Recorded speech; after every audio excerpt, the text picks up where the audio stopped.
3 kali vonis mati, 3 kali maut menjemput.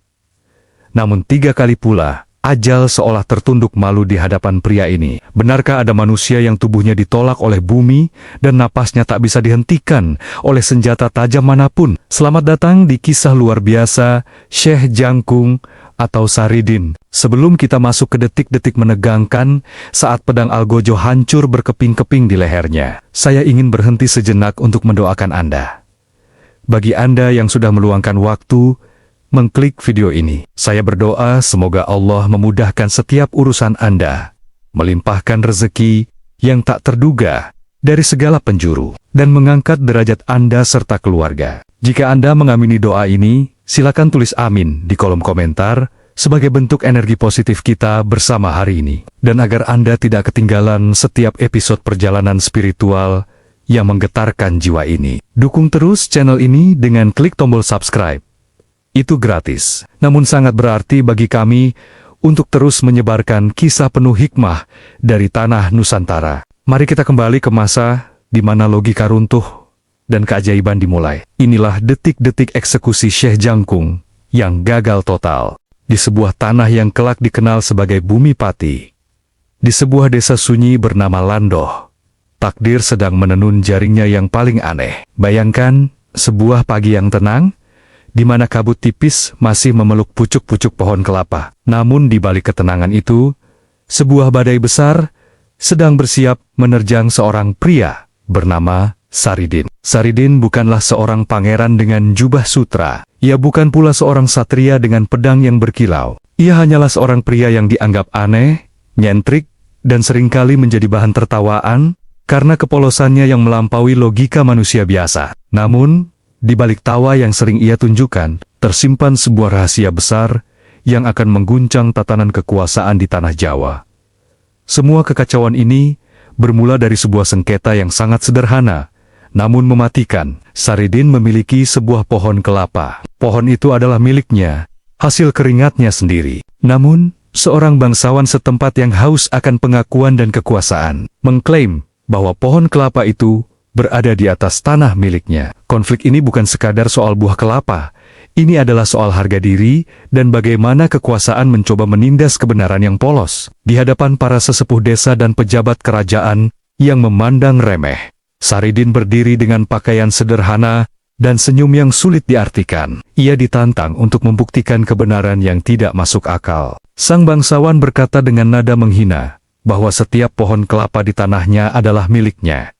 Dan jika Saridin bersikeras, ia harus membuktikan sesuatu yang mustahil. Saridin dengan tenang berkata bahwa setiap buah kelapa memiliki ikan di dalamnya. Mendengar itu, tawa pecah menyambar-nyambar di udara. Para pejabat terpingkal. Mereka menganggap Saridin sudah gila. Mana mungkin ada ikan di dalam buah yang tumbuh di ketinggian pohon? Mana mungkin air kelapa yang manis mengandung makhluk bernapas? Namun, Saridin tidak gentar. Dengan gerakan yang lambat, namun penuh keyakinan, ia memanjat pohon itu. Udara di Landoh seakan berhenti mengalir. Semua mata tertuju ke atas. Saat Saridin turun membawa sebutir kelapa dan membelahnya di depan mata mereka yang sinis, keajaiban pertama terjadi. Dari dalam batok kelapa itu, seekor ikan meloncat keluar, memercikan air ke wajah para pembenci yang kini membeku dalam ketakutan. Kejadian itu tidak berakhir dengan pujian. Alih-alih dihormati, Saridin justru dianggap sebagai ancaman bagi para penguasa yang korup.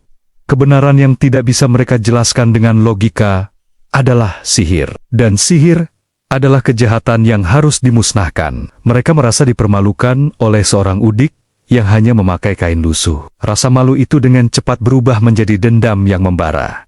Fitnah pun mulai dirajut. Di dalam lorong-lorong gelap istana kecil itu, para pejabat berbisik. Mereka menuduh Saridin menggunakan kekuatan hitam untuk mengacaukan pikiran rakyat. Mereka menuduh Saridin sedang menyusun kekuatan untuk menggulingkan otoritas setempat. Kabar burung ini sengaja disebarkan seperti api di padang rumput kering. Rakyat yang tadinya kagum mulai merasa takut. Saridin yang tidak tahu apa-apa tetap menjalani harinya dengan tawa. Ia tidak sadar bahwa surat perintah penangkapan telah ditandatangani. Ia tidak tahu bahwa prajurit-prajurit bersenjata lengkap sedang bergerak menuju gubuknya di tengah malam yang buta. Bagi Saridin, hidup adalah tentang kepasrahan total kepada Yang Maha Kuasa. Ia tidak pernah merasa perlu menyiapkan senjata, karena ia merasa tidak memiliki musuh. Malam itu, saat rembulan tertutup awan hitam, pintu gubuk Saridin didobrak paksa. Suara teriakan prajurit memecah keheningan malam di Landoh. Saridin ditangkap, tanpa perlawanan sedikit pun. Ia hanya menatap para prajurit itu dengan tatapan iba, seolah-olah dialah yang merasa kasihan pada mereka yang sedang menangkapnya. Ia dirantai, diseret melalui jalanan berbatu, dan dilemparkan ke dalam sel bawah tanah yang lembab dan dingin. Di dalam sel itu, kegelapan menjadi temannya. Dinding-dinding batu yang berlumut menjadi saksi bisu bagaimana seorang pria yang tulus diperlakukan seperti binatang buas. Namun, anehnya, dari balik jeruji besi itu, tidak terdengar suara rintihan. Yang terdengar justru adalah senandung doa, dan sesekali suara tawa kecil yang bergema, membuat para penjaga merasa bulu kuduk mereka berdiri. Keesokan harinya, di alun-alun yang luas, sebuah panggung pengadilan telah disiapkan. Rakyat berkumpul dengan perasaan campur aduk antara sedih dan penasaran. Saridin berdiri di tengah, dikelilingi oleh tombak-tombak yang mengarah ke dadanya. Sang hakim yang telah dibayar oleh bangsawan pendendam itu membacakan vonis tanpa rasa bersalah. Saridin dinyatakan bersalah atas tuduhan penghasutan dan penggunaan ilmu hitam. Hukumannya adalah kematian. Tidak ada pembelaan, tidak ada pengacara. Di zaman itu, kata-kata penguasa adalah hukum Tuhan. Saridin hanya berdiri tegak. Tubuhnya yang kurus dan jangkung terlihat begitu rapuh di hadapan mesin kekuasaan yang besar. Namun, jika Anda melihat lebih dekat ke dalam matanya, Anda tidak akan menemukan rasa takut. Anda hanya akan menemukan kedamaian yang sangat dalam. Sebuah kedamaian yang membuat para algojo merasa ragu untuk mengayunkan senjata mereka. Persidangan itu adalah sebuah sandiwara yang tragis. Setiap saksi yang dihadirkan adalah saksi palsu yang telah diancam. Setiap bukti yang ditunjukkan adalah rekayasa. Namun, Saridin hanya diam. Ia tahu bahwa di dunia ini, kebenaran seringkali harus melewati api ujian yang sangat panas, sebelum akhirnya bersinar. Di akhir persidangan, sang hakim mengetuk palu dengan keras. Bunyinya seperti guntur yang menandakan akhir dari hidup Saridin. Ia dijatuhi hukuman mati yang akan dilaksanakan sesegera mungkin. Cara eksekusi pertama yang dipilih adalah cara yang paling dianggap ampuh untuk melenyapkan seseorang tanpa meninggalkan jejak. Ditenggelamkan ke dalam kedalaman air dengan beban batu yang sangat berat di sekujur tubuhnya. Rakyat Landoh tertunduk lesu. Mereka tahu bahwa tidak ada manusia yang bisa selamat dari hukuman itu. Paru-paru manusia memiliki batas, dan air adalah unsur yang tidak bisa diajak kompromi. Namun, mereka tidak tahu bahwa Saridin bukanlah sekadar manusia biasa. Ia adalah sosok yang telah selesai dengan dirinya sendiri. Ia adalah sosok yang sudah mati sebelum maut yang sesungguhnya menjemput. Saridin yang dibawa menuju tepi sungai yang dalam dan deras. Rantai-rantai besar membelit tangannya, dan batu besar telah disiapkan untuk menyeretnya ke dasar kegelapan air. Matahari mulai tenggelam, memancarkan warna merah darah di ufuk barat. Seolah-olah alam pun ikut menangisi ketidakadilan yang sedang terjadi. Inilah awal dari perjalanan panjang seorang Syekh Jangkung. Inilah saat di mana logika manusia akan mulai runtuh satu demi satu. Saat maut mengintai, Saridin justru sedang bersiap untuk menunjukkan bahwa nyawa bukanlah milik manusia yang berkuasa, melainkan milik Dia yang meniupkan ruh ke dalam jasad. Di tepi sungai itu, sejarah akan mencatat sebuah peristiwa yang tidak akan pernah dilupakan oleh anak cucu di tanah Jawa. Sebuah peristiwa di mana kematian seolah-olah kehilangan taringnya di hadapan seorang hamba yang tulus. Bersiaplah, karena ini hanyalah permulaan. Badai yang sesungguhnya baru saja akan dimulai, dan eksekusi yang gagal total akan menjadi tamparan keras bagi mereka yang merasa bisa mengatur takdir seseorang. Saridin, sang Syekh Jangkung, siap melangkah menuju air, siap menuju maut, dengan sebuah rahasia yang tidak akan bisa ditebak oleh siapapun. Lalu, bagaimana kelanjutannya? Apakah air akan benar-benar menelan tubuhnya? Atau justru air itu sendiri yang akan tunduk pada karomahnya? Semua mata tertuju pada permukaan air yang tenang, menunggu gelembung udara terakhir dari seorang pria yang dianggap gila, namun dicintai semesta. Langkah kaki Saridin yang dibelenggu rantai besi berat menimbulkan bunyi gemeretak yang memilukan di atas tanah berbatu. Di tepi sungai Silugonggo yang dalam dan berarus deras, kerumunan rakyat berdiri mematung. Wajah-wajah mereka pucat, seolah-olah merekalah yang akan menghadapi maut, bukan pria jangkung yang berjalan tenang di depan mereka. Langit senja yang semula merah darah, kini perlahan berubah menjadi ungu gelap, menciptakan suasana mencekam, seakan alam pun menahan napas menyaksikan ketidakadilan ini. Algojo dengan tubuh kekar dan wajah tertutup kain hitam melangkah maju. Di tangannya, seutas tali tambang besar telah terikat pada sebongkah batu hitam yang sangat berat. Batu itu akan menjadi jangkar bagi nyawa Saridin. Sebuah beban yang dirancang untuk memastikan bahwa tidak ada 1 inci pun tubuhnya yang bisa kembali ke permukaan air. Sang penguasa setempat yang duduk di atas kursi kebesaran di bawah tenda mewah memberikan isyarat dengan lambaian tangan yang angkuh. Isyarat itu adalah perintah untuk segera memutus napas pria yang mereka anggap gila ini. Saridin berhenti tepat di bibir tebing sungai yang curam. Ia menoleh ke arah kerumunan rakyatnya. Tidak ada benci di matanya. Tidak ada kutukan yang keluar dari mulutnya. Ia justru tersenyum. Sebuah senyum yang sangat tulus, hingga membuat beberapa prajurit yang menjaganya memalingkan muka karena malu. Saridin kemudian berbisik pelan. Sebuah doa yang hanya didengar oleh angin malam, memohon agar air ini menjadi saksi atas kebesaran Tuhan, bukan menjadi saksi atas kekejaman manusia. Tali tambang dililitkan ke leher dan tubuh Saridin. Batu berat itu didorong ke arah jurang sungai. Dengan sekali sentakan, tubuh Saridin terseret jatuh. Suara deburan air yang sangat keras bergema di keheningan malam. Tubuhnya tenggelam dengan cepat ke dalam pusaran air yang gelap dan dingin. Gelembung-gelembung udara muncul sejenak di permukaan, menandakan sisa napas terakhir dari seorang manusia. Sebelum akhirnya permukaan air kembali tenang, seolah-olah tidak pernah terjadi apa-apa di sana. Para pejabat kerajaan bersulang. Mereka tertawa lega.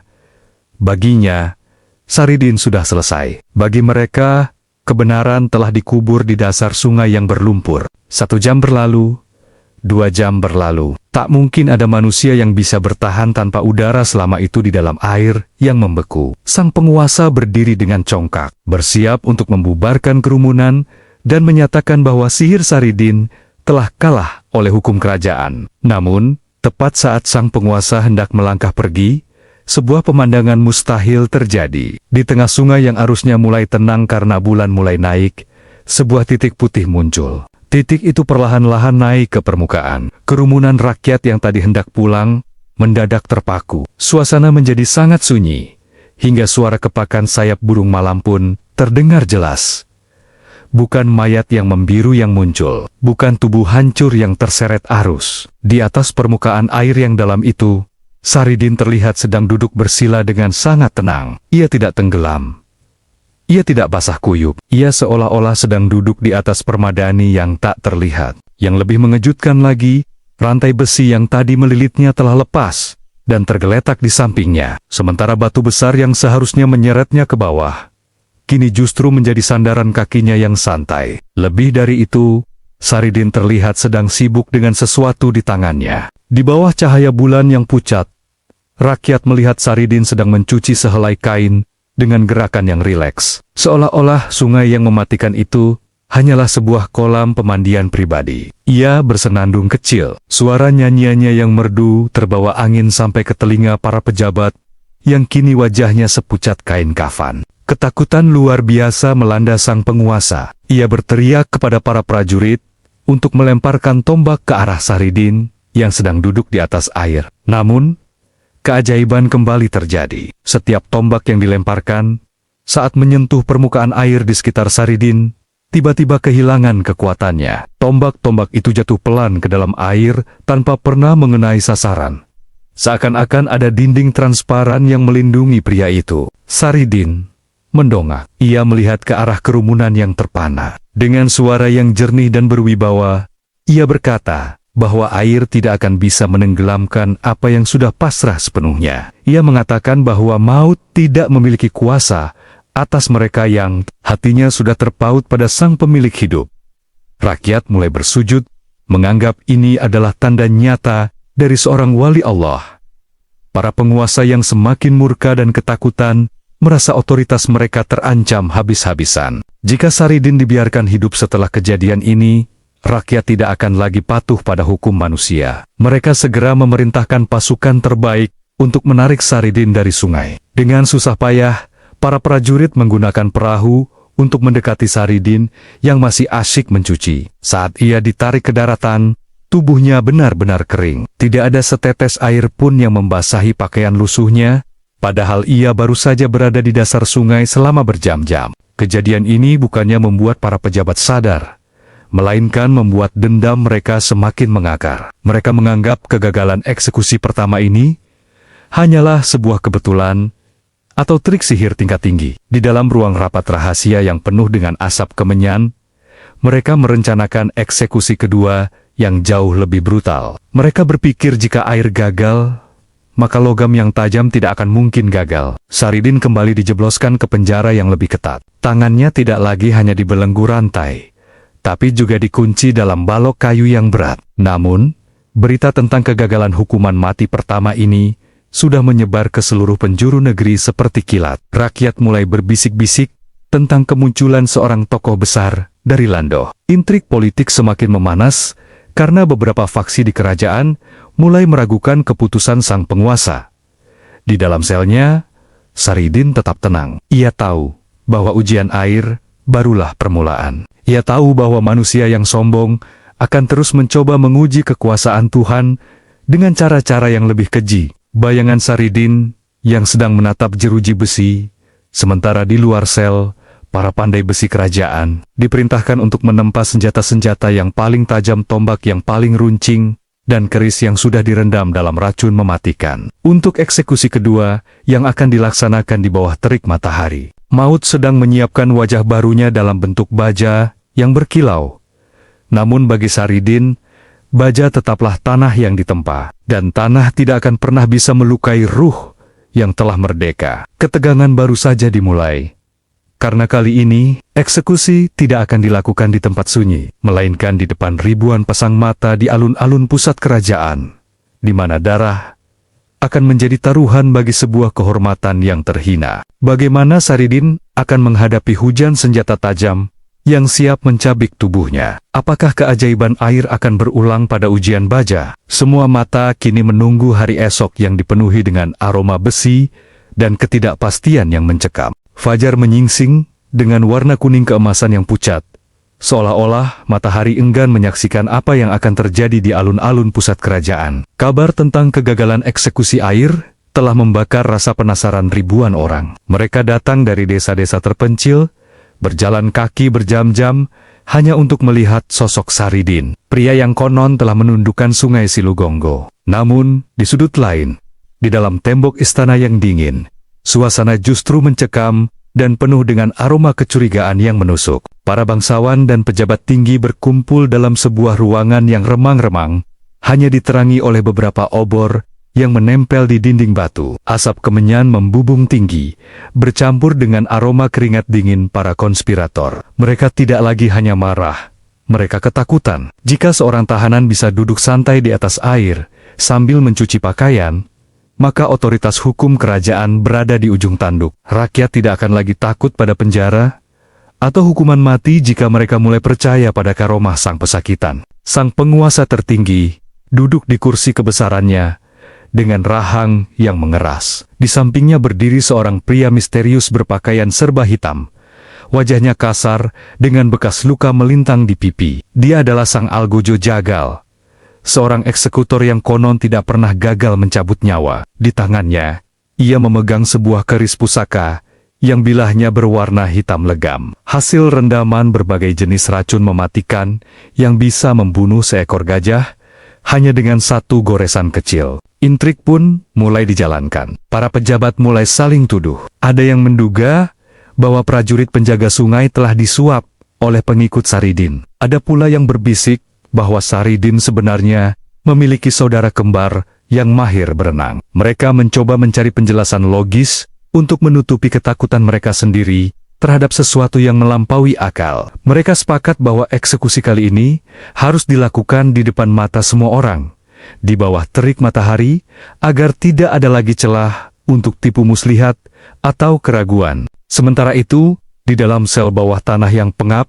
Saridin duduk bersandar pada dinding batu yang kasar. Tangannya dibelenggu oleh balok kayu jati yang sangat tebal, membuat gerakannya sangat terbatas. Namun, anehnya, para penjaga yang bertugas mengawasinya justru tidak berani menatap matanya. Setiap kali mereka mendekat untuk memberi makan, mereka merasa seolah-olah sedang mendekati seekor singa yang sedang tertidur, namun penuh wibawa. Saridin melihat ke arah celah kecil di langit-langit sel, tempat cahaya matahari mulai merayap masuk. Ia tahu bahwa hari ini adalah hari ujian baja. Ia tahu bahwa logam yang tajam dan panas sedang menunggunya di luar sana. Namun, pikirannya tidak berada di sana. Ia justru sedang teringat akan nasihat gurunya tentang hakikat besi, bahwa besi berasal dari bumi, dan tubuh manusia pun berasal dari saripati bumi. Mengapa sesuatu yang berasal dari asal yang sama harus saling menyakiti? Pintu sel terbuka dengan suara berderit yang menyayat telinga. Pasukan bersenjata lengkap masuk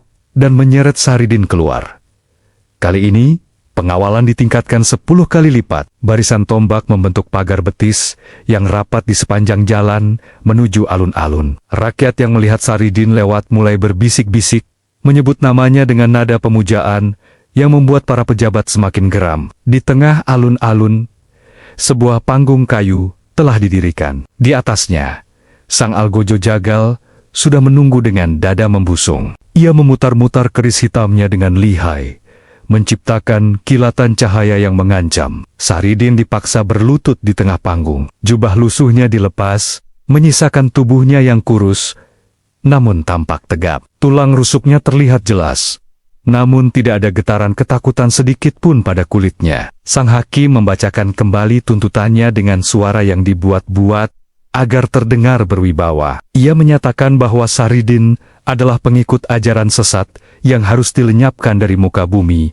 agar kesucian kerajaan tetap terjaga. Setelah vonis dibacakan, suasana mendadak hening. Ribuan orang yang hadir seolah-olah berhenti bernapas. Sang Algojo Jagal melangkah maju. Ia mengambil ancang-ancang dengan penuh percaya diri. Dengan kekuatan penuh, ia menghujamkan keris pusakanya ke arah dada Saridin. Terdengar suara dentuman keras, seperti logam yang menghantam bongkahan batu granit yang sangat besar. Keris hitam yang terkenal sangat tajam itu mendadak melengkung, lalu patah menjadi 3 bagian, tepat di depan mata semua orang. Sorak-sorai rakyat pecah seketika, namun segera dibungkam oleh teriakan murka sang penguasa. Sang Algojo yang merasa terhina segera meraih sebuah tombak panjang dari tangan prajurit di dekatnya. Ia berteriak keras dan menusukkan tombak itu ke punggung Saridin dengan segenap tenaga. Namun, keajaiban yang lebih besar terjadi. Ujung tombak yang runcing itu justru melipat, seolah-olah kulit Saridin terbuat dari baja yang paling keras di dunia. Padahal saat disentuh, kulit itu terasa lembut seperti kulit manusia pada umumnya. Algojo itu mulai kehilangan akal sehatnya. Ia mengambil pedang besar dan mengayunkannya ke leher Saridin. Suara denting logam kembali bergema, dan kali ini pedang itu hancur berkeping-keping menjadi butiran-butiran besi yang berhamburan di lantai panggung. Saridin tetap tenang. Ia bahkan tidak berkedip. Ia menatap Sang Algojo dengan tatapan sedih, seolah-olah ia merasa kasihan melihat manusia yang begitu bernafsu untuk membunuh, namun tidak memiliki kuasa apa-apa. Kepanikan mulai melanda panggung eksekusi. Para pejabat berdiri dari tempat duduk mereka dengan wajah pucat pasi. Sang penguasa berteriak memerintahkan seluruh prajurit untuk maju dan menusuk Saridin secara bersamaan. Puluhan tombak dan keris kini diarahkan ke tubuh pria jangkung itu. Hujan senjata tajam menghujam dari segala arah. Namun, setiap senjata yang menyentuh tubuh Saridin entah patah, melengkung, atau justru terpental, seakan ada kekuatan magnet yang sangat besar menolaknya. Di tengah kekacauan itu, Saridin berdiri perlahan. Belenggu kayu di tangannya retak dan jatuh begitu saja, seperti ranting kering yang rapuh. Ia berjalan melintasi panggung, melewati para prajurit yang kini gemetar ketakutan hingga senjata mereka jatuh ke tanah. Saridin mendekat ke arah kursi sang penguasa. Suasana alun-alun yang tadi riuh mendadak sunyi senyap. Seolah-olah waktu telah berhenti berputar. Saridin berhenti tepat di depan sang penguasa yang kini terduduk lemas di kursinya. Keringat membanjiri wajahnya yang angkuh. Saridin tidak memukulnya, tidak pula membalas dendam. Ia hanya mengambil sehelai bulu ayam yang terbang tertiup angin dan meletakkannya di tangan sang penguasa. Ia berkata dengan nada bicara yang sangat lembut bahwa kekuatan sejati tidak terletak pada tajamnya senjata, melainkan pada ketulusan jiwa. Ia mengingatkan bahwa kematian adalah sebuah pintu, dan tidak ada kunci di dunia ini yang bisa membukanya kecuali atas izin sang pemilik kunci. Intrik istana yang tadinya begitu rapi, kini berantakan total. Para pejabat yang tadi saling bersekongkol, kini saling memandang dengan penuh kecurigaan dan ketakutan. Mereka sadar bahwa mereka bukan hanya berhadapan dengan seorang pria sakti, tapi dengan sebuah kekuatan yang tidak bisa mereka pahami dengan akal picik mereka. Saridin yang berjalan meninggalkan alun-alun dengan tenang, melewati barisan prajurit yang kini justru menundukkan kepala sebagai tanda hormat. Namun, di balik bayang-bayang istana, sang penguasa yang merasa harga dirinya hancur lebur tidak akan tinggal diam. Ia sedang memikirkan cara terakhir, sebuah cara yang paling hina dan paling mengerikan, yaitu dengan mengubur hidup-hidup sang wali agar ia lenyap dari pandangan dunia untuk selamanya. Ujian air telah lewat, ujian baja telah gagal. Kini, ujian tanah sedang menanti di depan mata. Akankah bumi yang menjadi asal-muasal manusia bersedia menjadi penjara abadi bagi sosok Syekh Jangkung, ataukah tanah justru akan menjadi saksi bisu atas keajaiban yang lebih dahsyat lagi? Setelah kegagalan memalukan di alun-alun, martabat istana hancur berkeping-keping seperti pedang algojo yang patah. Sang penguasa tidak lagi bisa tidur tenang. Bayang-bayang Saridin yang berdiri tegak di tengah hujan senjata menghantuinya.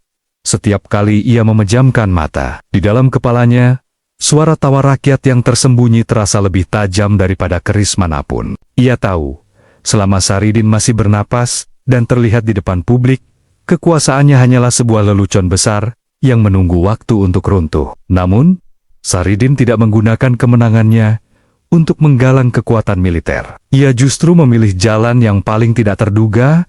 Ia pergi. Ia meninggalkan Landoh dalam kesunyian malam. Bukan karena takut, melainkan karena ia tidak ingin tanah kelahirannya berubah menjadi medan pertumpahan darah antara rakyat yang mencintainya dan prajurit yang dipaksa memburunya. Ia memilih untuk menjadi musafir, membiarkan tubuh jangkungnya ditelan oleh kabut pegunungan dan lebatnya hutan jati. Saridin berjalan tanpa alas kaki, melewati lembah-lembah curam dan sungai-sungai kecil yang arusnya seolah menyapa kakinya dengan lembut. Di sepanjang perjalanan, ia bertemu dengan kaum fakir dan rakyat jelata yang tertindas. Kepada mereka, ia tidak memberikan emas, karena ia memang tidak punya. Ia memberikan harapan, ia menyembuhkan yang sakit dengan doa, dan menenangkan yang gelisah dengan nasihat yang sederhana, namun menghujam jantung. Berita tentang musafir jangkung yang memiliki pancaran cahaya di wajahnya ini, akhirnya sampai ke telinga Sunan Kudus, sang penjaga gerbang ilmu di tanah suci Kudus. Di sisi lain, intelijen istana yang dipimpin oleh seorang telik sandi, bernama Tumenggung Wiratama, terus membuntuti jejak Saridin. Wiratama adalah pria yang licin, seperti belut, dan dingin seperti es. Ia tidak percaya pada karomah. Ia hanya percaya pada strategi dan jebakan. Saridin akhirnya sampai di wilayah Kudus. Di sana, ia mencoba untuk tetap rendah hati dengan menyamar sebagai pencari kayu bakar atau kuli air. Ia ingin belajar, ingin menyelami lebih dalam tentang hakikat ketuhanan. Namun, sinar matahari tidak bisa disembunyikan oleh segenggam awan. Kebijaksanaan Saridin seringkali bocor melalui kalimat-kalimatnya saat berbincang dengan para santri di pinggir sungai. Suatu sore yang tenang di tepi sungai dekat pesantren, Saridin sedang duduk mengamati aliran air. Di sana, Ia secara tidak sengaja bertemu dengan sosok yang sangat ia hormati, Sunan Kudus. Terjadilah sebuah dialog filosofis yang sangat legendaris dan mengharukan. Sunan Kudus, yang ingin menguji kedalaman makrifat Saridin, bertanya tentang di mana letak kehidupan yang sejati. Saridin dengan tenang menjawab bahwa hidup yang sejati adalah saat manusia sudah merasa mati di hadapan Tuhannya, sehingga tidak ada lagi ruang untuk sombong atau takut kepada selain Dia.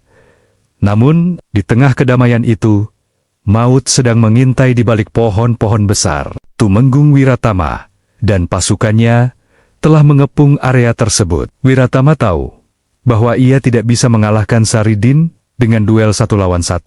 Ia telah menyiapkan sebuah skenario yang lebih licik. Ia menggunakan racun pembius yang disebarkan melalui asap dupa saat Saridin sedang khusyuk dalam sujudnya di sebuah surau terpencil pada malam hari. Saat kesadaran Saridin mulai memudar akibat asap beracun itu, pasukan Wiratama merangsek masuk. Mereka tidak lagi menggunakan pedang untuk menebas, karena mereka tahu itu sia-sia. Mereka menggunakan jaring besi yang telah didoakan dengan mantra hitam untuk mengikat tubuh Saridin. Dalam keadaan setengah sadar, Saridin diseret kembali ke wilayah kekuasaan sang penguasa yang pendendam. Sang penguasa menyambut kedatangan Saridin yang terikat dengan tawa kemenangan yang mengerikan. Ia tidak ingin lagi ada tontonan di alun-alun. Ia ingin Saridin lenyap secara total, dihapus dari sejarah, dan dilupakan oleh bumi. Kali ini, hukuman yang dipilih adalah hukuman yang dianggap paling absolut ujian tanah.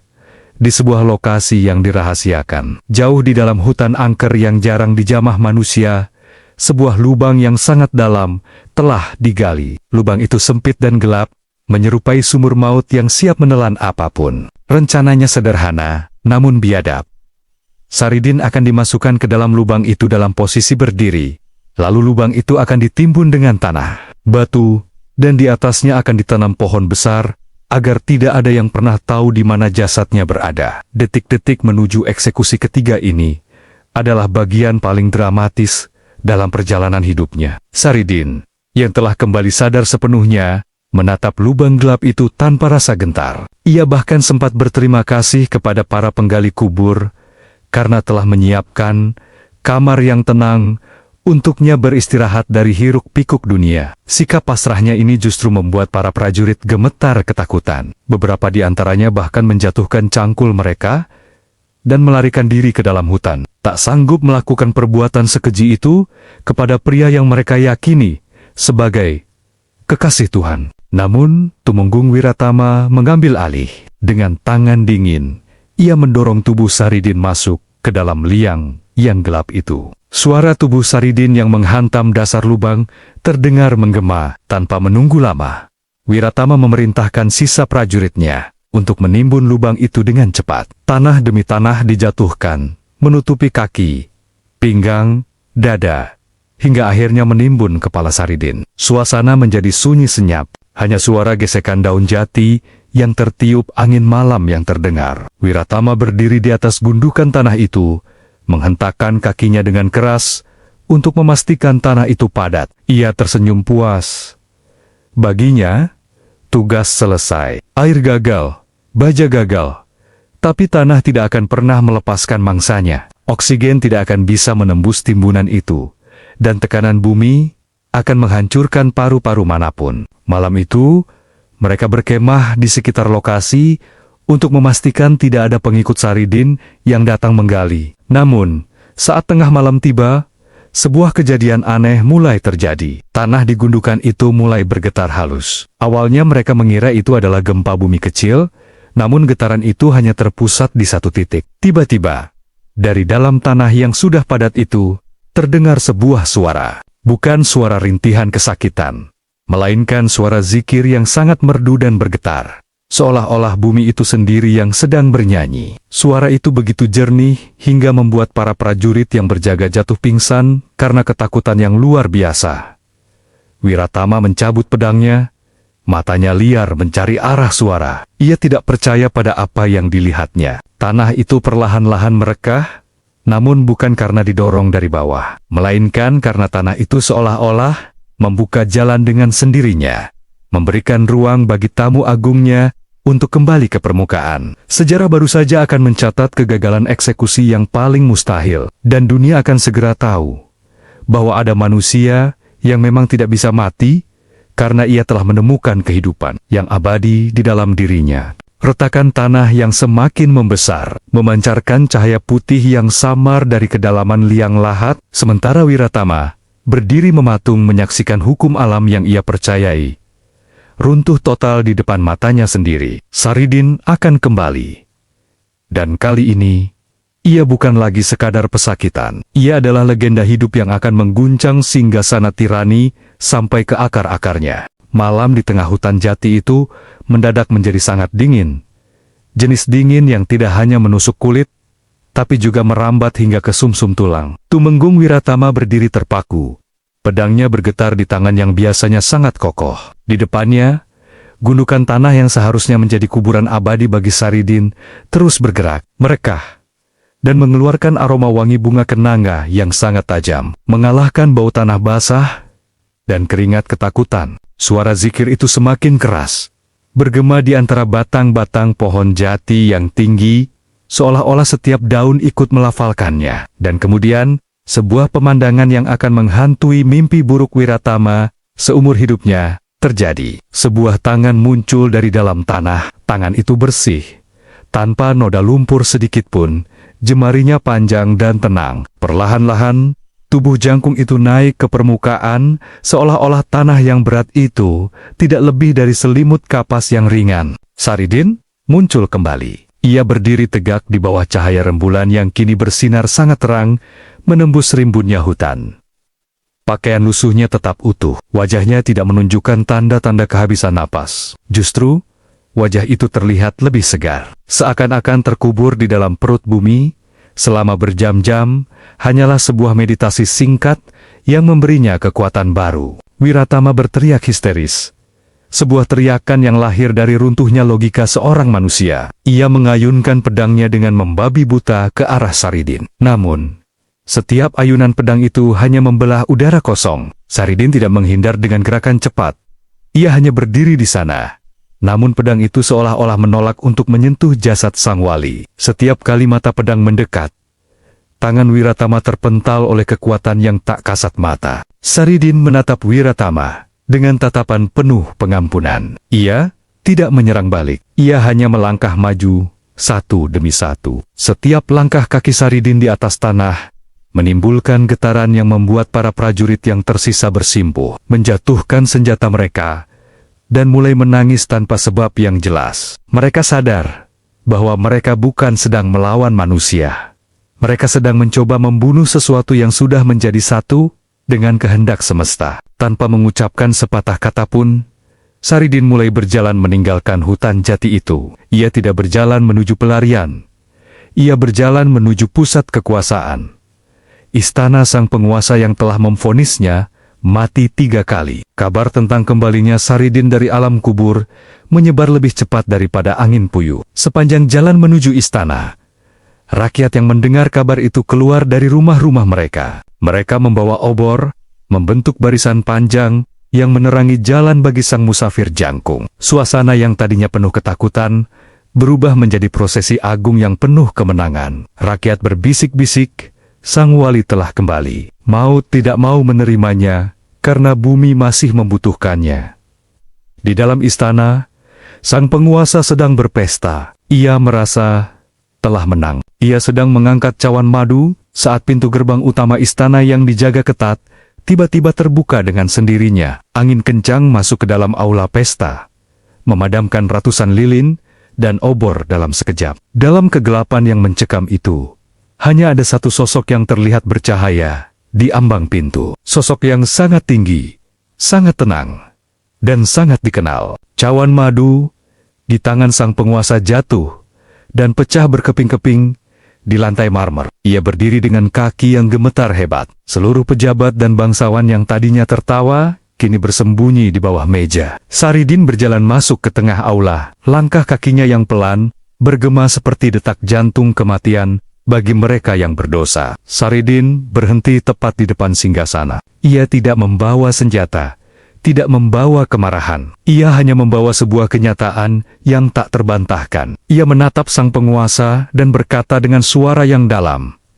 seakan berasal dari kedalaman bumi yang baru saja ia tinggalkan. Ia berkata bahwa jabatan hanyalah titipan, dan kekuasaan yang digunakan untuk menindas kebenaran akan menjadi belenggu yang paling berat di akhirat nanti. Sang penguasa, yang selama ini menganggap dirinya Tuhan kecil di tanahnya, akhirnya runtuh. Ia jatuh, tersungkur di kaki Saridin. Air mata penyesalan mulai mengalir di wajahnya yang angkuh. Ia memohon ampun bukan karena ia mendadak menjadi orang baik, tapi karena ia sadar bahwa tidak ada satupun kekuatan di dunia ini, baik air baja maupun tanah, yang bisa mengalahkan seseorang yang telah menyerahkan nyawanya kepada Yang Maha Kuasa sebelum maut benar-benar menjemput. Saridin kemudian meminta agar semua tahanan yang tidak bersalah dibebaskan. Ia meminta agar pajak yang mencekik rakyat dihapuskan, dan yang paling mengejutkan, ia meminta agar pohon kelapa yang menjadi awal sengketa itu dibiarkan tumbuh sebagai pengingat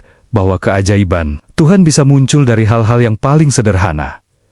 Namun, drama belum berakhir. Di tengah suasana pertobatan itu, Tumenggung Wiratama muncul dari kegelapan dengan mata merah membara. Ia telah kehilangan akal sehatnya. Ia merasa dikhianati oleh alam semesta. Dengan sisa-sisa kekuatannya, ia mencabut keris kecil yang tersembunyi di balik pinggangnya dan berlari ke arah punggung Saridin. Ia ingin mencoba sekali lagi, satu tikaman terakhir untuk membuktikan bahwa Saridin tetaplah manusia yang bisa berdarah. Sebelum keris itu sempat menyentuh pakaian Saridin, sebuah ledakan energi spiritual yang dahsyat terpancar dari tubuh sang wali. Wiratama terpental hingga menghantam tiang besar istana. Keris di tangannya mendadak berubah menjadi debu hitam. Wiratama tidak mati, namun ia kehilangan seluruh ingatannya dan menjadi linglung. Sebuah hukuman bagi mereka yang mencoba melawan kehendak langit. Dengan kebencian yang buta, Saridin membalikkan badan dan melihat Wiratama dengan sedih.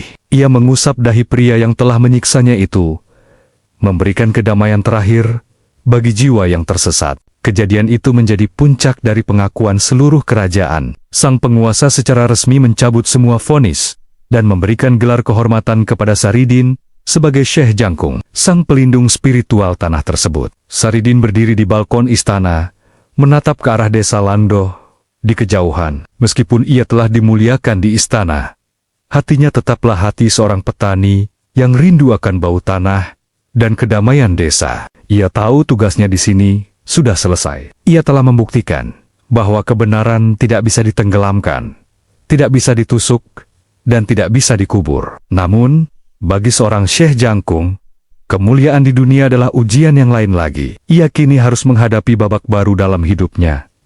Bagaimana ia tetap menjadi Saridin yang lugu di tengah pemujaan ribuan orang yang mulai menganggapnya sebagai Tuhan baru. Dan di ufuk timur, sebuah panggilan baru mulai terdengar. Sebuah panggilan untuk melakukan perjalanan yang lebih jauh, melintasi samudra, menuju tanah suci, untuk menyempurnakan ilmunya. Sang legenda tidak berhenti di dalam kubur, dan ia pun tidak akan berhenti di dalam istana. Petualangan sesungguhnya dari sang Syekh Jangkung baru saja akan dimulai dengan dimensi yang lebih luas lagi.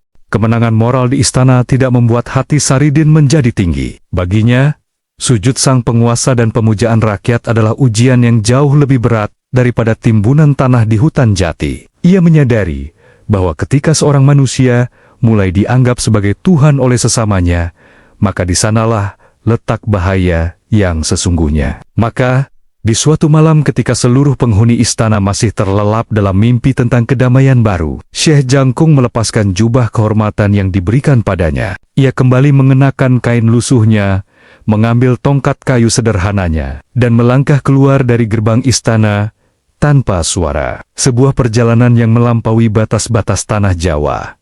Syekh Jangkung merasa ada sebuah panggilan gaib yang menuntunnya menuju ke arah matahari terbenam, menyeberangi lautan menuju tanah suci. Namun, perjalanannya tidaklah mudah. Ia harus melewati pelabuhan-pelabuhan yang penuh dengan bajak laut, pedagang kikir, dan penguasa samudra yang tidak mengenal hukum, kecuali hukum besi dan emas. Di sebuah pelabuhan besar di pesisir utara, Saridin mencoba menumpang sebuah kapal dagang besar yang hendak berlayar menuju arah barat. Kapal itu milik seorang saudagar kaya yang sombong bernama Saudagar Kikir. Sang saudagar melihat Saridin yang jangkung dan berpakaian compang-camping dengan tatapan menghina. Ia tertawa terbahak-bahak saat Saridin meminta izin untuk ikut berlayar demi memenuhi panggilan jiwanya. Saudagar itu memberi syarat yang mustahil. Ia berkata bahwa Saridin boleh ikut jika ia bisa mengisi seluruh tong air di kapalnya yang kosong, hanya dengan 1 batok kelapa kecil, dan air itu tidak boleh diambil dari sumur melainkan harus dari air laut. Namun rasanya harus tawar. Sang saudagar menganggap ini adalah cara halus untuk mengusir si pengemis jangkung itu. Namun, ia tidak tahu bahwa ia sedang berhadapan dengan pria yang pernah membuat ikan muncul dari dalam buah kelapa. Di depan mata para pelaut yang kasar dan para pedagang yang sinis, Saridin berlutut di tepi dermaga. Ia menciduk air laut yang asin dan keruh dengan batok kelapanya yang retak. Ia membisikkan doa syukur, lalu menuangkan air itu ke dalam tong raksasa di atas kapal. Sebuah keajaiban yang menyejukkan terjadi. Air yang ia tuang seolah-olah beranak pinak, memenuhi tong itu dalam sekejap mata. Dan ketika sang saudagar mencicipinya, wajahnya mendadak pucat. Air itu terasa lebih segar dan lebih manis daripada mata air pegunungan manapun yang pernah ia minum. Ketakutan menyelimuti kapal itu. Mereka sadar bahwa pria ini bukan pengemis biasa. Dengan berat hati dan rasa ngeri yang tersembunyi, sang saudagar mengizinkan Saridin naik. Namun, niat jahat belum hilang dari hati manusia. Di tengah samudera yang luas, saat daratan tidak lagi terlihat dan hanya ada biru laut yang tak bertepi, badai besar yang tidak terprediksi datang menerjang. Langit mendadak berubah menjadi hitam pekat, seolah-olah malam turun lebih cepat dari waktunya. Gelombang setinggi rumah raksasa menghantam lambung kapal, membuat kayu-kayu jati pilihan itu mengerang kesakitan. Para pelaut berteriak ketakutan. Mereka membuang semua barang dagangan ke laut untuk meringankan beban, namun badai itu seakan sengaja ingin menelan mereka semua. Dalam kekacauan itu, sang saudagar mencari kambing hitam. Ia menunjuk ke arah Saridin yang sedang duduk tenang di pojok dek sambil berzikir. Ia berteriak bahwa Saridin adalah pembawa sial, seorang penyihir yang mengundang murka penguasa laut. Provokasi itu berhasil menyulut kemarahan para pelaut yang sedang putus asa. Mereka mengerumuni Saridin, hendak melemparkannya ke tengah amukan ombak sebagai tumbal agar laut kembali tenang. Saridin berdiri perlahan. Ia melihat ke arah ombak yang menggunung dan angin yang melolong seperti serigala lapar. Ia tidak melawan saat para pelaut mengangkat tubuhnya. Ia hanya menatap langit dan berkata bahwa jika laut memang membutuhkan tubuhnya, maka ia dengan senang hati akan memberikannya.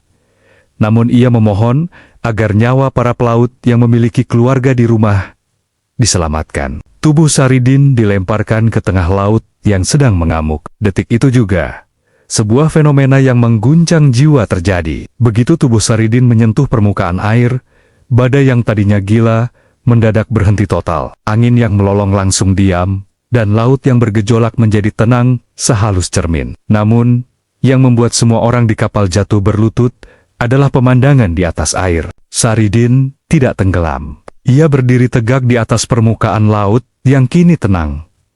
Ia tidak terlihat basah.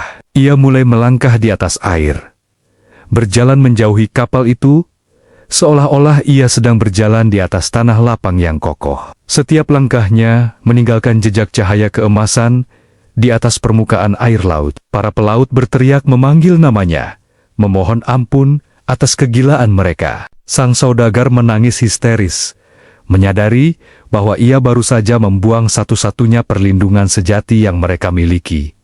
Namun, Saridin tidak menoleh. Ia terus berjalan menuju ufuk, menuju sebuah tujuan yang hanya diketahui olehnya dan penciptanya. Ia membuktikan sekali lagi bahwa maut tidak memiliki kuasa atas air, dan air tidak memiliki izin untuk menelan hamba yang hatinya sudah tenang. Perjalanan itu membawanya ke daratan asing, di mana bahasa manusia berbeda, namun bahasa hati tetap sama. Di negeri seberang itu, ia bertemu dengan banyak ulama besar. Namun, ada satu kejadian dramatis di sebuah padang pasir yang tandus. Saridin bertemu dengan sekelompok perampok padang pasir yang kejam. Mereka mengepungnya mengira ia membawa harta karun karena pancaran wibawanya yang luar biasa. Saat mereka menghunuskan pedang lengkung yang tajam ke lehernya, Saridin hanya tersenyum dan menawarkan mereka harta yang tidak akan pernah habis. Para perampok itu bingung. Saridin kemudian menancapkan tongkat kayunya ke tanah padat yang kering kerontang. Tiba-tiba, dari bekas tancapan tongkat itu, memancar mata air yang sangat deras, mengubah padang pasir yang mati menjadi oase yang hijau dalam hitungan menit. Para perampok itu menjatuhkan pedang mereka. Mereka yang selama ini hidup dari darah dan rampasan, mendadak merasakan kedamaian yang belum pernah mereka rasakan seumur hidup. Mereka mencuci wajah mereka dengan air itu. Dan seiring dengan bersihnya wajah mereka, bersih pula niat jahat di hati mereka. Mereka memutuskan untuk berhenti merampok dan menjadi pengikut serta penjaga bagi musafir jangkung itu. Saridin yang terus berjalan, diikuti oleh mantan perampok yang kini menjadi pengawalnya yang setia. Ia melintasi batas-batas negara, menyebarkan kedamaian tanpa perlu banyak kata. Namun, di balik semua keajaiban itu, ada satu kerinduan yang mulai tumbuh di hati Saridin. Kerinduan akan tanah kelahirannya. Kerinduan akan desa Landoh yang bersahaja. Ia menyadari bahwa sehebat apapun keajaiban yang ia tunjukkan di negeri asing, tugas sejatinya tetaplah di tanah Jawa. Ia harus kembali untuk menyempurnakan ajarannya dan memberikan teladan terakhir tentang bagaimana seorang wali menghadapi akhir hayatnya yang tidak bisa mati itu. Namun, kepulangannya tidak akan mudah, karena musuh-musuh lama di tanah Jawa telah menyusun kekuatan baru. Kali ini, dengan menggunakan fitnah yang lebih halus dan lebih mematikan daripada senjata tajam manapun. Siapkah Saridin menghadapi fitnah yang menyerang kehormatan jiwanya? Dan bagaimanakah ia akan mengajarkan ilmu kematian yang sesungguhnya kepada rakyatnya? Perjalanan pulang sang legenda akan menjadi ujian akhir bagi kesabaran dan keabadiannya. Setelah bertahun-tahun melanglang buana, menyeberangi 7 samudra, dan menginjakkan kaki di tanah suci, kerinduan Syekh Jangkung terhadap tanah Jawa akhirnya tak terbendung lagi. Ia pulang bukan sebagai pemenang yang haus akan arak-arakan, melainkan sebagai seorang bapak yang rindu pada anak-anaknya. Namun, kepulangannya ke Tanah Pati disambut oleh suasana yang jauh berbeda dari saat ia pergi. Kabar tentang kehebatannya di negeri seberang telah dipelintir oleh sisa-sisa musuh lamanya yang kini bergerilya dalam kegelapan. Di bawah bayang-bayang pohon beringin tua di pusat kadipaten, fitnah baru sedang dirajut dengan rapi. Para pembencinya tidak lagi menyerang fisiknya, karena mereka tahu air, baja, dan tanah tidak mampu menyentuh tubuh Saridin. Kali ini, mereka menyerang martabatnya. Mereka menyebarkan desas-desus bahwa Saridin telah kehilangan kewarasannya di negeri asing, bahwa ia membawa ajaran yang menyimpang, dan yang paling keji, ia dituduh ingin mendirikan kerajaan baru untuk menggulingkan tatanan yang ada. Saat Saridin berjalan memasuki perbatasan desa Landoh, ia tidak mendapati senyum sambutan. Pintu-pintu rumah tertutup rapat. Rakyat yang dulu memujanya, kini menatapnya dari balik celah jendela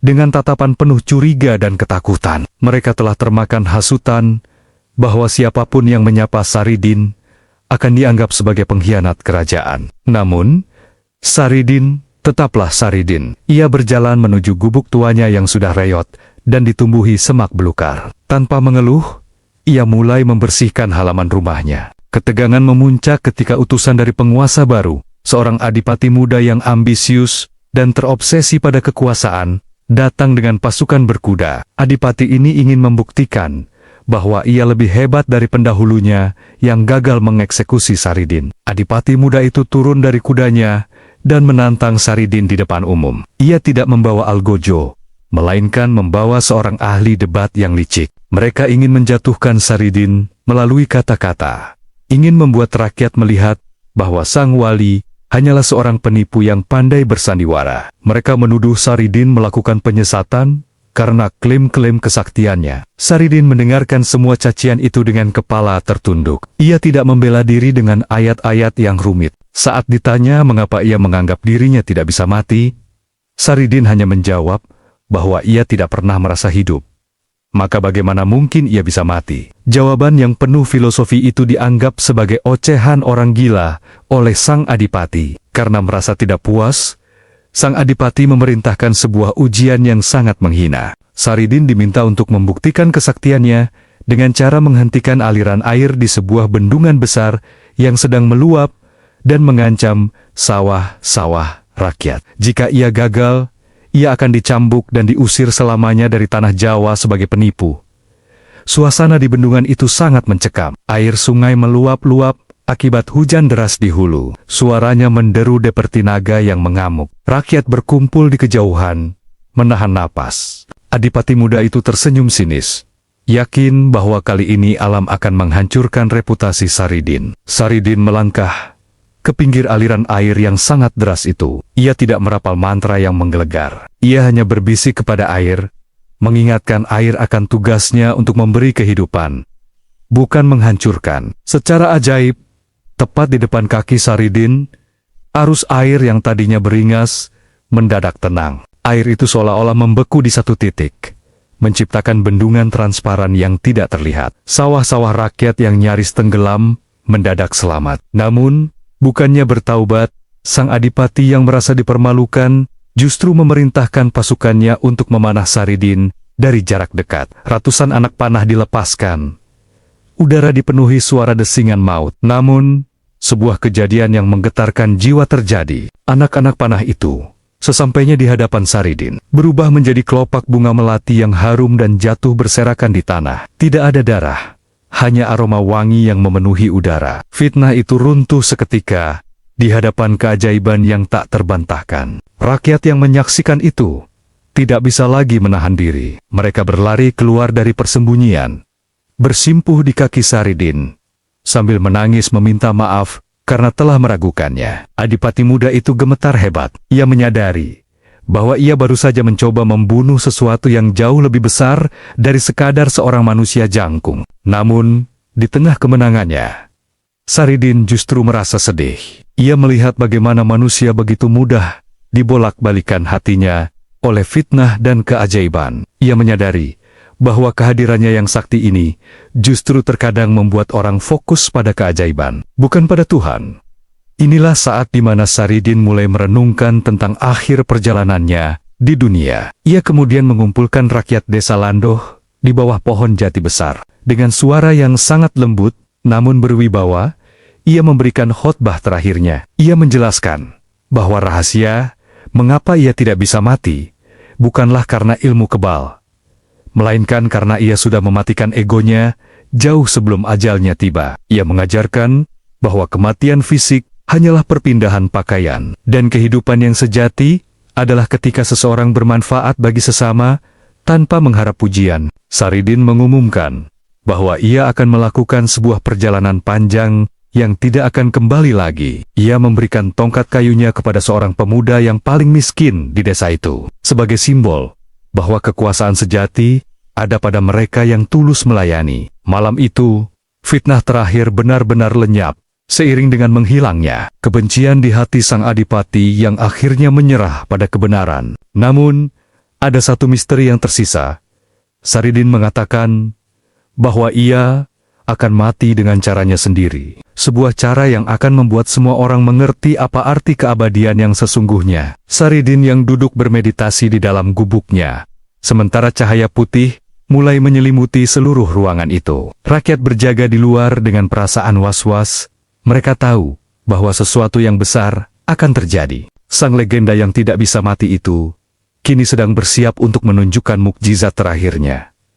Bagaimana cara meninggalkan dunia tanpa benar-benar pergi? Akankah Saridin benar-benar meninggalkan jasadnya? Ataukah ia akan menghilang dalam cahaya seperti yang dikisahkan dalam legenda-legenda besar para wali? Langit di atas Landoh mendadak dipenuhi bintang yang sangat terang. Seolah-olah seluruh alam semesta sedang bersiap melepas kepulangan sang pengembara jangkung menuju keabadian. Malam di desa Landoh tidak pernah sesunyi ini. Bintang-bintang di langit seolah berhenti berkedip, terpaku menatap sebuah gubuk reyot yang kini memancarkan cahaya putih keperakan dari celah-celah dinding bambunya. Rakyat desa, dari yang paling tua hingga anak-anak kecil, duduk bersimpuh di atas tanah lembab di sekeliling gubuk itu. Tidak ada isak tangis yang meledak, hanya gumaman doa yang lirih, menciptakan orkestra spiritual yang menggetarkan udara malam. Mereka tahu, malam ini adalah malam di mana sang pengembara jangkung akan menuntaskan janji setianya kepada bumi. Di dalam gubuk, Syekh Jangkung atau Saridin duduk bersila dengan sangat tegak. Tubuhnya yang kurus tampak begitu ringan, seolah-olah gravitasi bumi sudah tidak lagi memiliki kuasa atas dirinya. Di hadapannya, lilin kecil yang menyala tidak bergoyang sedikit pun, meskipun angin malam masuk melalui lubang dinding. Saridin tidak sedang menunggu maut, ia sedang menjemput kepulangan. Baginya, maut bukan lagi sosok menyeramkan dengan sabit besar, melainkan seorang kawan lama yang datang membawa kunci menuju gerbang kebebasan yang hakiki. Tiba-tiba, pintu gubuk terbuka pelan tanpa ada yang mendorongnya. Cahaya dari dalam gubuk meluap keluar, menyapu wajah-wajah rakyat yang penuh kerinduan. Saridin melangkah keluar untuk terakhir kalinya. Langkahnya tidak lagi menimbulkan suara di atas tanah. Ia memandang ke arah kerumunan itu, satu persatu, dengan tatapan yang seolah-olah merangkul jiwa-jiwa mereka. Di barisan paling depan, terlihat sang adipati muda yang dulu pernah mencoba memanahnya.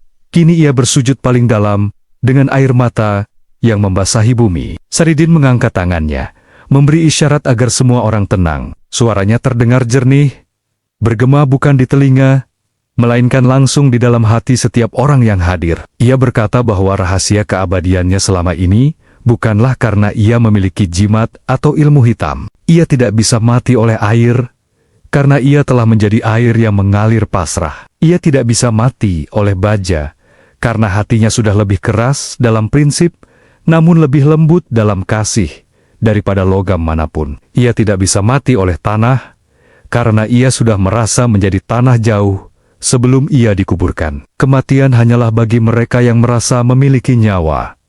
Bisik Saridin, aku telah mengembalikan nyawaku kepada pemiliknya. Setiap kali aku mengembuskan napas, maka apa yang tersisa untuk dicabut oleh malaikat maut? Drama spiritual mencapai puncaknya ketika Saridin meminta rakyat untuk tidak mencari jasadnya.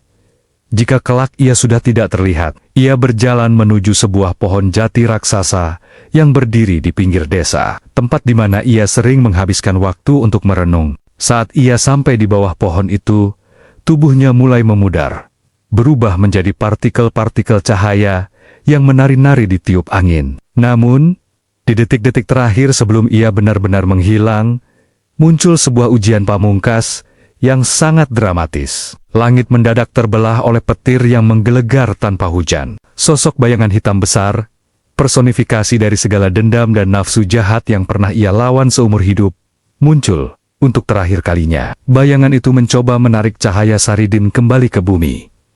Mencoba membuktikan bahwa manusia tidak akan pernah bisa lepas dari belenggu keduniawian. Suasana menjadi sangat mencekam. Angin kencang berputar-putar seperti pusaran puting beliung di sekitar pohon jati itu. Rakyat menjerit ketakutan, mengira sang wali akan kalah di saat terakhirnya. Namun Saridin tidak melawan dengan amarah. Ia justru merentangkan tangannya, memeluk bayangan hitam itu dengan kasih sayang yang tak terbatas. Ia menunjukkan bahwa kegelapan tidak perlu dilawan dengan pedang. Cukup dengan menyalakan cahaya di dalamnya. Begitu cahaya Saridin menyentuh bayangan itu, kegelapan tersebut musnah, berubah menjadi ribuan kunang-kunang yang terbang, menghiasi malam. Seketika itu juga, kesunyian yang luar biasa kembali menyelimuti Landoh. Cahaya putih yang menyelimuti tubuh Saridin semakin terang hingga membutakan mata. Saat cahaya itu meredup, Saridin sudah tidak ada di sana. Di bawah pohon jati itu, hanya tertinggal sehelai kain lusuhnya, dan sebuah senyuman yang seolah-olah tertinggal di udara. Tidak ada jasad, tidak ada darah. Saridin telah moksa, menghilang bersama jasad dan ruhnya ke dalam dimensi yang tidak terjangkau oleh mata lahiriah. Rakyat berlarian menuju tempat itu. Mereka menemukan bahwa tanah tempat Saridin berdiri terakhir kali mengeluarkan mata air yang sangat jernih dan hangat. Mata air itu menjadi saksi bahwa sang wali tetap meninggalkan manfaat bagi kehidupan. Meskipun sosok fisiknya telah tiada, adipati muda itu kemudian memerintahkan untuk membangun sebuah bangunan sederhana di sana, bukan sebagai makam untuk memuja mayat, melainkan sebagai tempat pengingat bagi siapapun yang ingin belajar tentang kerendahan hati. Warisan Syekh Jangkung tidak berhenti pada air dan cahaya. Di hari-hari setelah kepergiannya, keajaiban demi keajaiban terus terjadi di Tanah Pati. Orang-orang yang sakit sembuh setelah meminum air dari sumber itu, bukan karena airnya ajaib, tetapi karena hati mereka menjadi tenang, mengikuti teladan kesabaran Saridin. Fitnah-fitnah yang dulu menghancurkan kerajaan, berganti menjadi persaudaraan yang erat. Kisah tentang pria yang tidak bisa mati ini pun turun-temurun, diceritakan dari kakek kepada cucunya. Saridin membuktikan bahwa keabadian sejati bukan berarti hidup selamanya di dunia dalam bentuk daging dan tulang. Keabadian adalah ketika nama dan ajaranmu tetap hidup, memberi hangat pada mereka yang kedinginan, dan memberi petunjuk pada mereka yang tersesat di kegelapan zaman. Matahari pagi mulai terbit, menyinari sungai yang mengalir tenang, dan sawah-sawah yang menghijau. Di kejauhan terlihat seorang pria jangkung berpakaian lusuh sedang berjalan di atas awan, menoleh sekilas ke arah desa dengan senyuman khasnya yang jenaka,